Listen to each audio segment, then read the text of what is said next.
Hello, everyone. Welcome to one of our final multimedia postings, and this will be my outline on the critical assignment. And I'll be discussing the argument for incorporating a value-based ethics program for the Inland Empire Utilities Agency. Quickly about the agency, it's a special water district located in Southern California. They serve several cities and local water providers, and they are a member agency under the Metropolitan Water District. They recycle water and they convert industrial wastewater and non-potable water into potable water. So the current ethical climate at the agency, they have minimal training. They have a one-time new employee orientation where they mention briefly some ethics and compliance topics. Here and there, they'll have training for management, such as conflict of interest training, maybe once a year, once every 2 years. Now, however, we do have legal counsel available to the agency. They're available for any sort of questions on ethics and legality of certain items. As far as the agency's history goes, they have no well-known ethics violations. No employer is perfect. I'm sure they've had some issues within the agency, but nothing that's been in the news lately. And they've also revamped their ethics compliance program back in 2005, creating a resolution and formulating an ethics policy. Here are the compliance topics under review at the agency.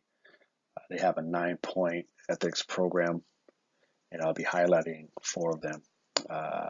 Number 1, it's a resolution of the agency's mission, not necessarily a compliance policy per se, but it does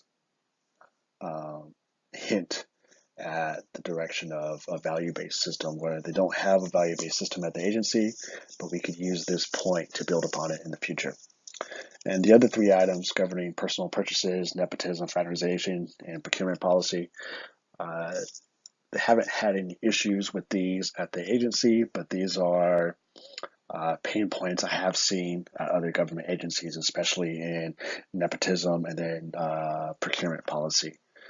Conflict of interest code. So we'll be discussing this and how to create a value-based program touching upon these points.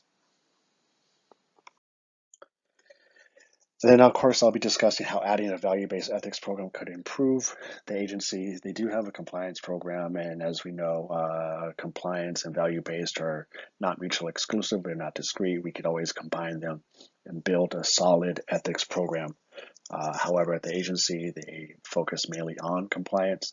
So I'm going to discuss and use evidence-based studies to show the value of adding a value-based ethics program.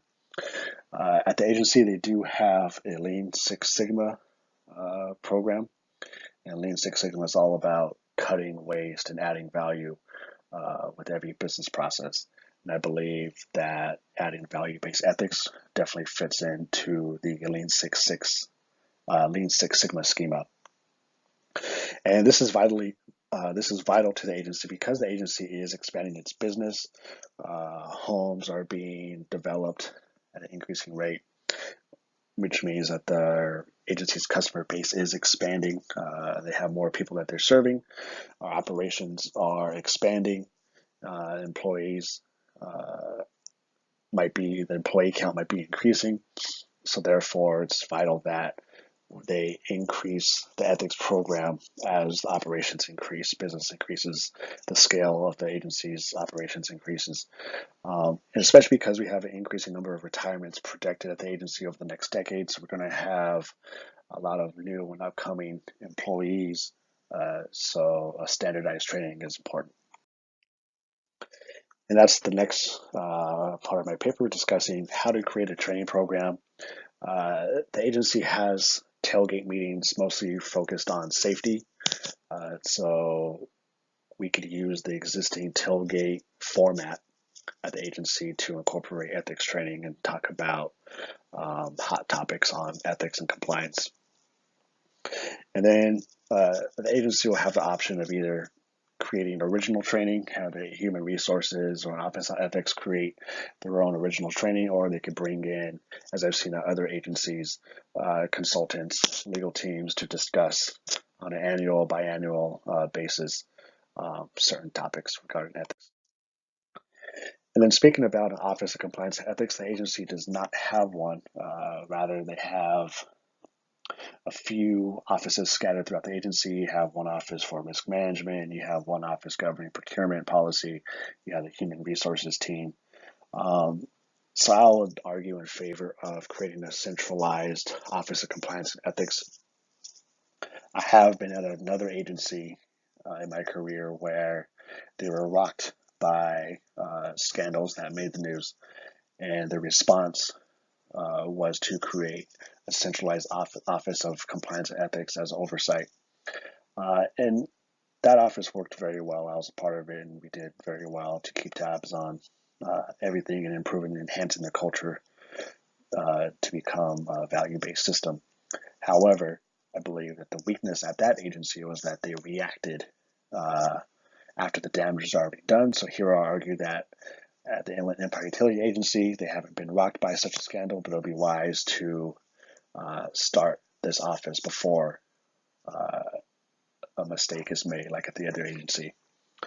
And then this is just an example I found on the internet of the role of ethics officers, and I believe that it shows the combination of value-based ethics and compliance. It's all about culture and compliance initiatives.